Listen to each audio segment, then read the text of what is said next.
Hello Rambabu చెప్పు, ఎక్కడున్నావు? Chirala? Okay okay. Chirala ఎట్లా ఉందా? టగ్ ఆఫ్ వర్క్ ఉందా? ఎవరెవరికి పోటీ? వైఎస్ఆర్సీపీ టీడీపీకేనా? Very good. ఎలక్షన్ అయిందాక ఏం చెప్పలేమా? Okay okay. ఒంగోలు ఏం చెప్పేదేముంది, వాసన గెలుస్తాడు. పని చేస్తున్నాడా అంటావా? బాగా పని చేస్తున్నారు, రోజు 2-3 వార్డులు కవర్ చేస్తున్నారు. ఆ ఫస్ట్ వచ్చేసరికి ఇక్కడ ఆ పట్టాలు ఇచ్చడంతో 25,000 పట్టాలు ఇవ్వడంతో సగం గెలుపు ఖాయమైపోయింది. ఆ తర్వాత ఇక్కడ ఏంటంటే కమ్యూనల్ బేసిక్గా ముస్లిమ్స్ కానీ, క్రిస్టియన్స్ కానీ, ఆదివాసి కానీ, అతర బీసీలు కానీ, ఎస్సీలు కానీ, ఆ తర్వాత అన్ని వర్గాల వాళ్ళు కూడా వాసన్నకు మద్దతు పలుకుతూ ఉన్నారు. వీళ్ళు సార్ కానీ వాళ్ళ ఫ్యామిలీ మెంబర్స్ కానీ, ఆమె శశిదేవి మేడం గారు కానీ, వాళ్ళ కోడలు గారు కానీ, వాళ్ళ అబ్బాయి కానీ బాగా తిరుగుతున్నారు. క్యాన్వాస్ బాగా తిరుగుతున్నారు, చాలా బాగా తిరుగుతున్నారు. చేశారు మన వాళ్ళకి, మన యాదవులకి గోపాలనగరంలో మీటింగ్ పెట్టారు, బాగా సక్సెస్ అయింది. దాదాపు 7-8 మంది దాకా వచ్చారు.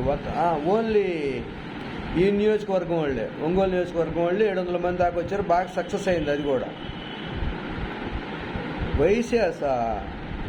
వైశాస్ బాగుంది.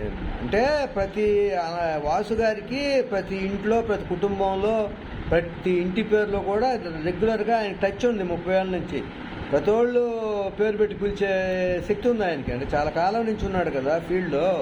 అందరూ చాలా అనుకూలంగానే ఉన్నారు. వాళ్ళంతా మొన్న మీటింగ్ పెట్టి మీటింగ్ కూడా కండక్ట్ చేస్తారు. స్టేజ్ మీదనే ఒక 100-150 మంది దాకా ఉన్నారు. వాళ్ళ వైశాస్ వరకు పెట్టింది ఆయనకి. డెఫినెట్గా ఇప్పుడు టౌన్లోనే దాదాపు 15,000 నుంచి 20,000 దాకా మెజారిటీ వచ్చింది. ఆ పక్కన ఏదన్నా మెజారిటీ వస్తే మిగులుద్ది, పక్క మండలంలో కరెక్ట్గా సరిపోతే ఈ 20,000 మిగిలిపోద్ది మెజారిటీ. 100% దాంట్లో అనుమానమే లేదా.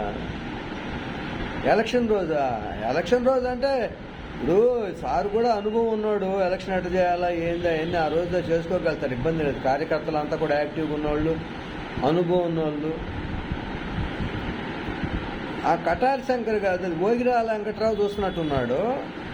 ఆ కటారి శంకర్ కూడా ఉన్నాడు, యాక్టివ్గానే ఉన్నాడు. ఆయన బాగా తిరుగుతున్నారు. సార్ అన్నమిటే తిరుగుతూ ఉన్నారు, వాసు గారు ఎమ్మిటే తిరుగుతూ ఉన్నారు. ఇంకా 10-15 రోజులు, లాస్ట్ 2-3 రోజులు తీసేసేలే.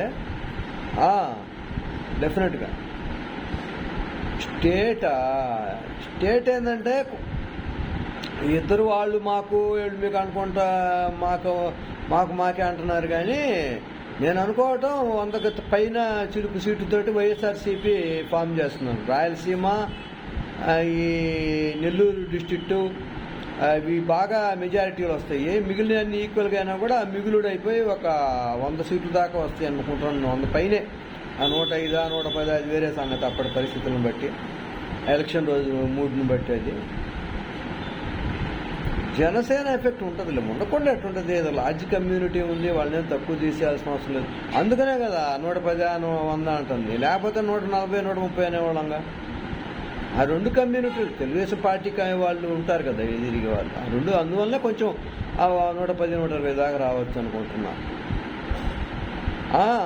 అంటే నా అంచనా అది. సరే, బాగుంది నువ్వు చెప్పేది.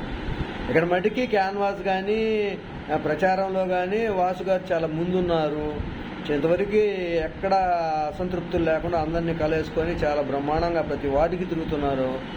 ఎంత ప్రచారం నేను ఎప్పుడు చూడలే. కుటుంబ సభ్యులు ఒక పక్క, సారోళ్ళు ఒక పక్క బాగా కృషి చేస్తూ ఉన్నారు. తర్వాత జగన్ ఇమేజీ, జగన్ పథకాలు విడిదిరిగి ఉన్నాయి కదా, అందరూ బంపర్ మెజారిటీ రావచ్చనే అనుకుంటున్నా. అట్లీస్ట్ 20,000 మెజారిటీ అంతే. చూద్దాం, అది కరెక్టేలే. మనమే కరెక్ట్గా చెప్తామా అంటే మనం జ్యోతిష్యులమా లేకపోతే ఏమన్నా? నాకు అనిపిస్తుంది. ఓకే బాబు, మళ్ళీ చేస్తా. అయితే చీరాలైతే ఎప్పుడేం చెప్పలేమంటావా? సరే, అది ఇన్ఫర్మేషన్ వస్తే చెప్పు, నేను కూడా కవర్ చేద్దాం.